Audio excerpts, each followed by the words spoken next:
Assalamualaikum warahmatullahi wabarakatuh.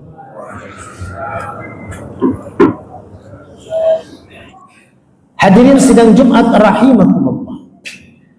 Satu saat seorang sahabat bertanya kepada Rasulullah sallallahu alaihi wasallam, "Ya Rasulullah, ya Habibullah, saya ingin curhat sekaligus bertanya."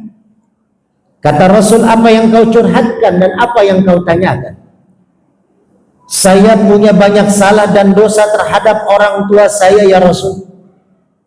Dari kecil sampai dewasa saya sering menyakiti hati orang tua saya. Ketika saya sudah punya anak, baru saya merasakan itu. Dosa saya begitu besar terhadap orang tua saya. Dosa saya begitu besar terhadap ibu dan ayah saya. Dan ketika saya diberikan kesadaran oleh Allah, karena saya pun memiliki anak, saya ingin minta maaf terhadap orang tua saya ya Rasul.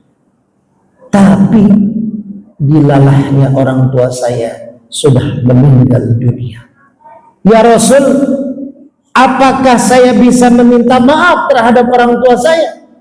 Sedangkan beliau sudah meninggal dunia. Bagaimana caranya ya Rasul?" Ini di Jumat yang singkat kali ini, mudah-mudahan kita sanggup merenungi dan mampu untuk menjalani apa yang ditanyakan dan nanti diungkapkan oleh Rasulullah SAW. Hadirin yang dirahmati Allah, kata Rasulullah, "Wahai sahabat, ketika kau punya salah terhadap orang tua," dan kalau kita mau merenungi, pasti kita sebagai anak banyak punya salah terhadap orang tua.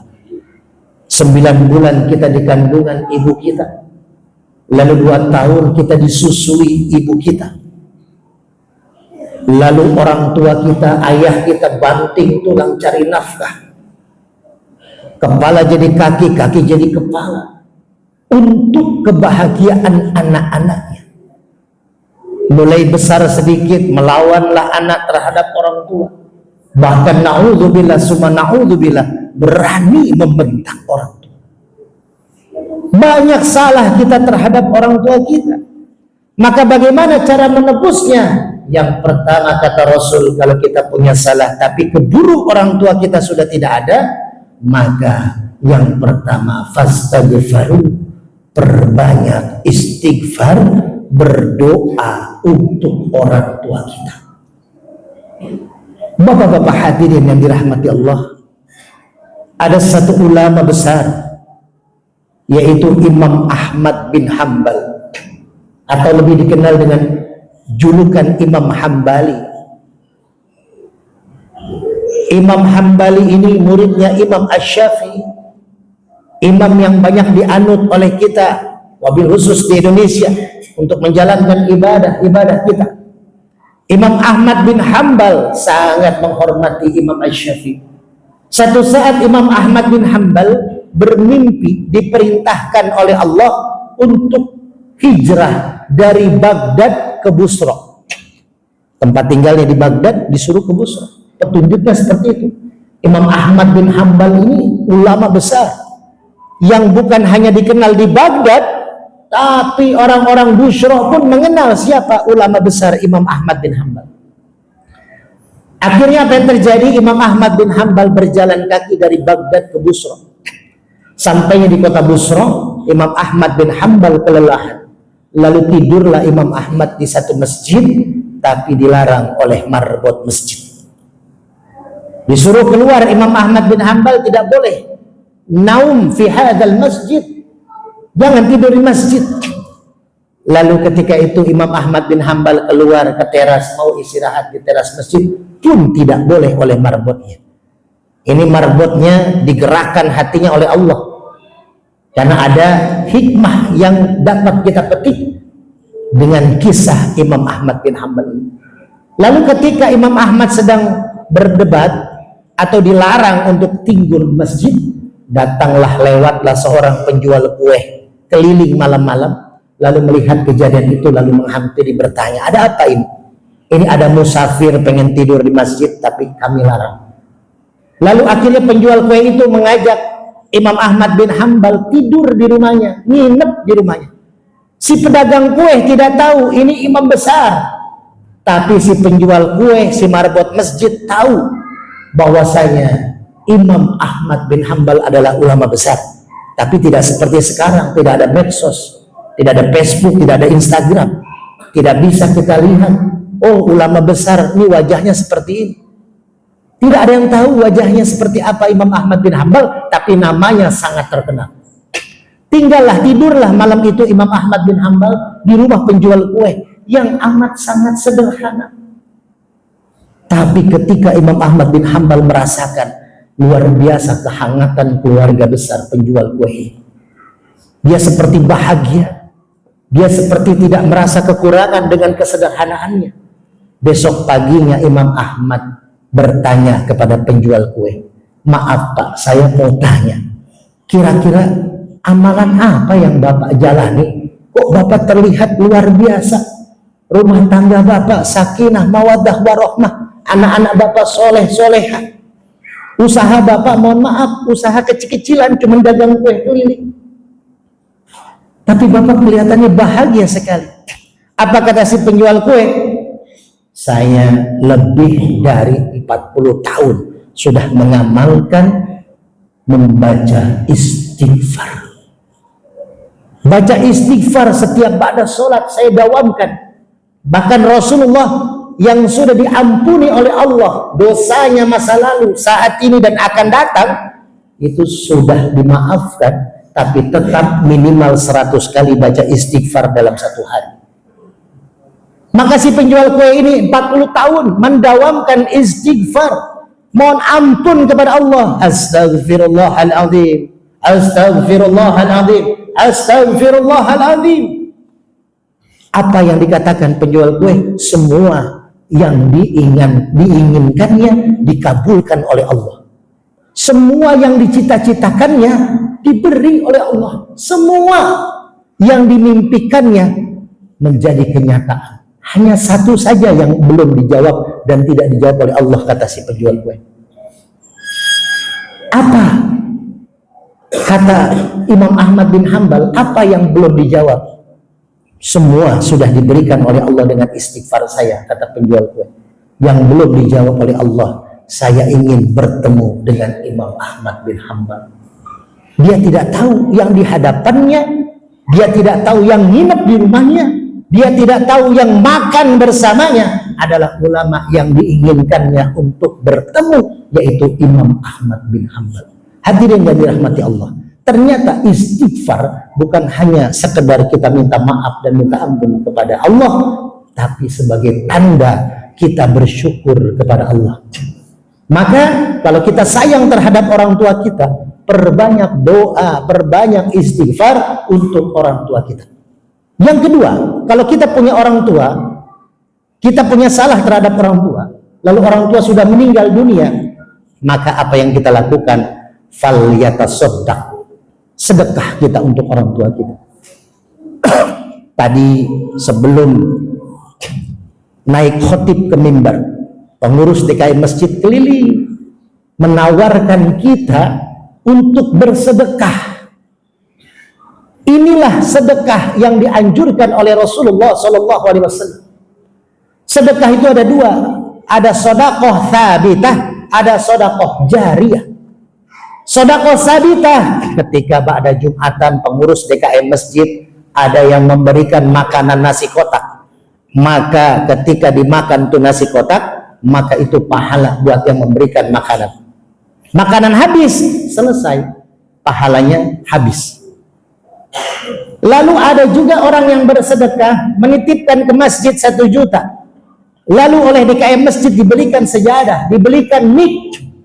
Maka selama tuh mic selama itu sejadah dipakai ibadah di masjid ini, maka terus mengalir jariahnya, bahkan walaupun kita sudah mati, sudah masuk ke liang kubur.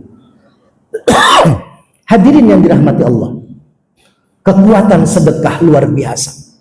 Dulu kita waktu kecil, setiap pagi hari pasti kita minta jajan kepada orang tua kita, entah jajan sekolah, entah kita mau berangkat ke kampus, kita masih dikasih jajan tiap hari. Maka saatnya sekarang kita yang memberikan jajan kepada orang tua kita, wabil khusus yang sudah tidak ada. Dengan cara apa? Sedekah subuh, sedekah pagi. Ba'da sholat subuh, kita sebelum subuh datang ke Masjid Al-Muhajirin, bahwa 10.000 buat niat, ini adalah jajan orang tua kita. Kalau dulu orang tua kita ngasih 10.000, ya saat ini mah 20.000 lah buat orang tua kita. Sedekah, taruh di masjid, kasih ke masjid. Nanti apa yang disumbangkan ke masjid, inilah tabungan kita sesungguhnya. Ini bukan tabungan DKM, bukan tabungan pengurus, ini tabungan kita bersama.